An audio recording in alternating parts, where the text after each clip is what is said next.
Hello everyone, welcome back to the garden. Today we're going to be taking a look at one of the annual flowers that I grow here in the cut flower garden. I use the flowers, of course, for arrangements, but the foliage is also very helpful as filler foliage in vases. So we're going to be looking at Ageratum, also known as Flossflower, is another common name for this. So let's get on into it. As you can see, this Flossflower is just a very bright blue, kind of a cheerful color. And the flowers are very unique and interesting. They come in kind of these bunches. You can see as they open up, they're kind of like thread-like, hence the name Flossflower. But they last a very long time in a vase and in the garden. And best of all, they are easy to grow from seed. So the first thing I am going to do is I am going to decide how I'm going to start the seeds. Here in my garden, I use the winter sowing method. Of course, you can start the seeds indoors under grow lights if that's what you are accustomed to. I personally don't. If you are unfamiliar with the winter sowing method, I have a video on it that I'll put in the cards right here that will kind of explain it in much more detail than I go into here. Normally, the winter sowing method uses milk jugs or old bottles as miniature greenhouses, but I use a low tunnel to start my seeds outdoors during the winter time because I start a lot of seeds. So what I do is I put some paper in the bottom of my tray to keep soil falling out, and I'm going to fill that tray up with just a potting soil. Ideally, the soil should be nice and moist already. I know it's not in this video. I ended up having to water it in this video. And I'm going to grab some Ageratum seeds. In this video, I am sowing red flint Ageratum, which is a darker kind of purple-red color. But there are several colors that you can find in the Ageratum we'll talk about a little bit later. And I am going to sow these seeds all over the surface of the tray. Now, I will be the first one to admit this was a few years ago when I recorded this footage, and I sowed these seeds much too heavily. Even though those seeds are very small, they will get they usually have an excellent germination rate. So I sowed these way too thickly, and in the end I ended up having to transplant in clumps rather than individual plants.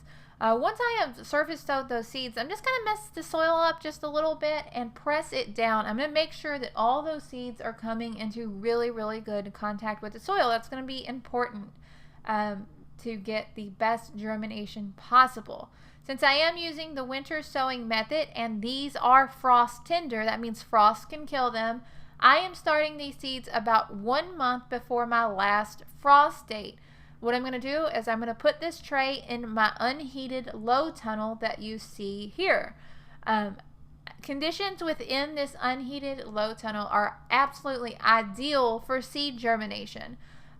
They will germinate very quickly provided that the moisture is adequate. Keep good moisture in there and watch the temperatures. Once the seeds have germinated and we have seedlings, we want to make sure that we are protecting them on nights that get cold, on nights that there is a chance of frost. We want to make sure that we protect them, but otherwise they should grow on perfectly fine until it is time to transplant them in the garden. Unfortunately, I didn't have any footage of the seedlings, but here they are after being transplanted in the garden very early on. You can see they quickly put on quite a bit of good size and start to branch and grow very quickly. You can pinch them if you want. I personally do not pinch my plants just because they seem to grow naturally and branch naturally. You'll have to excuse my weeds, of course.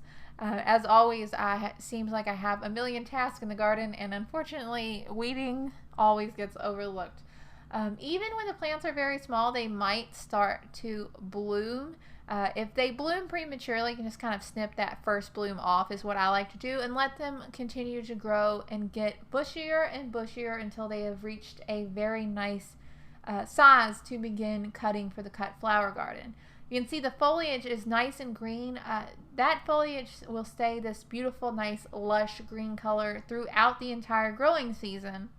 That's one of the reasons that I like to use them so much in cut flower arrangements for filler foliage, just using the green foliage is because it will stay just nice and kind of healthy and green the entire season. Usually I see no signs of insect damage. I've very rarely seen insects on my Ageratum ever.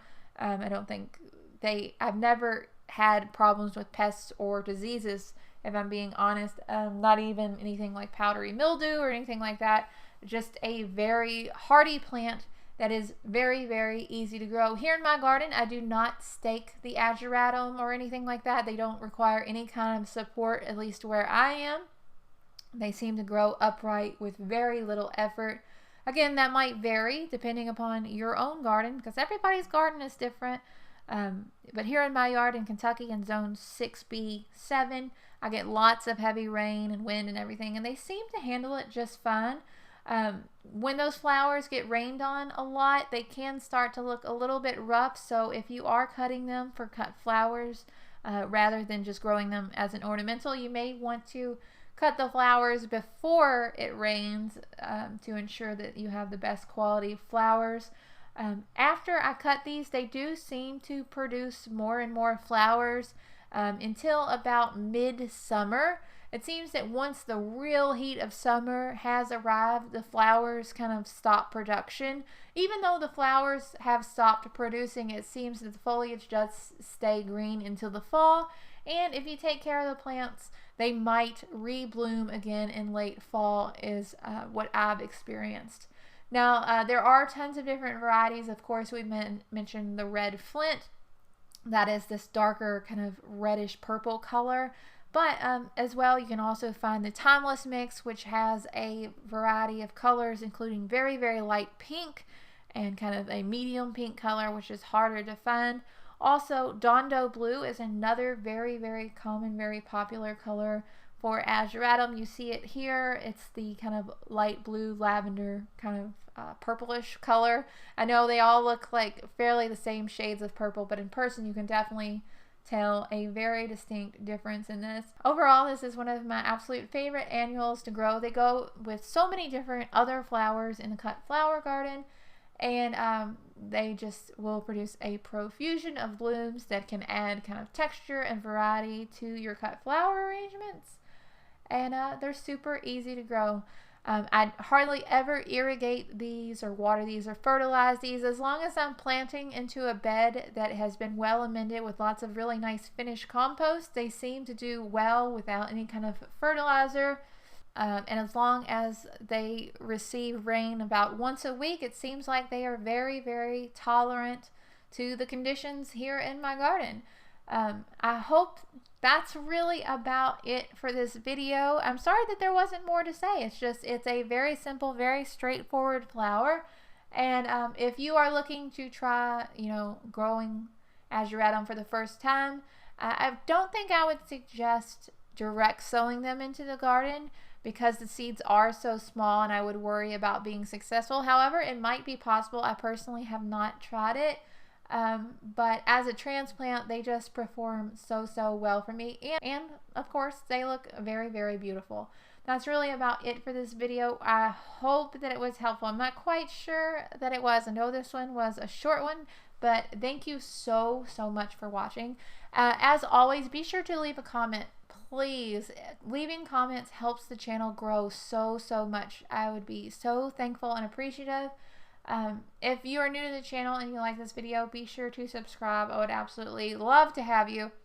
We are making new content all the time. Usually it's about how to grow cut flowers. It could be flower arrangements, DIY projects. You really never know what I'm going to post next. So hit the bell icon if you'd like notifications for that. And be sure to share with a friend.